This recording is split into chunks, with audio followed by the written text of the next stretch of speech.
Open tab आहे 11वी 12वीच्या मुलांना. ते दुपारच्या वेळेला त्याच्यामध्ये IIT JEEचं काय मटेरियल आहे ते पाहतात, त्याच्यावर परीक्षा देतात, रजिस्ट्रेशन करतात. आम्ही 6व्या वर्गातल्या मुलांना टॅब देतो, त्या टॅबवरती मुलं पाहतात की अरे समजा त्यांना शिकवलं फोटोसिंथेसिस, तर ते टाईप करतात फोटोसिंथेसिस. मग काय आहे photosynthesis? Green plant produce their own food, आणि त्याच्यात प्रयोग दिसतो. समजा तुम्ही अन्न खाल्लं, अन्न खाल्ल्यानंतर डायजेशन होते. आपल्याला दिसते का अन्न खाल्ल्यानंतर काय होते? पण त्याच्यामध्ये जर आपण व्हिडिओ टाकला digestive system in human being, तर ते अन्न बरोबर कसं आतमध्ये जाते, स्टमक मध्ये कसं जाते, इसोफॅगस मध्ये कसं जाते, लिव्हरचा काय रोल आहे, बाईल ज्यूसचा काय रोल आहे, तर हे सगळं समजते आपल्याला.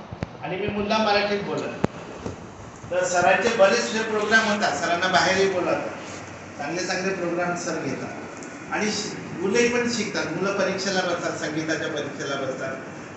तुमची एलिमेंटरी इंटरमिडिएट परीक्षा आहे, PCRAचं तुम्ही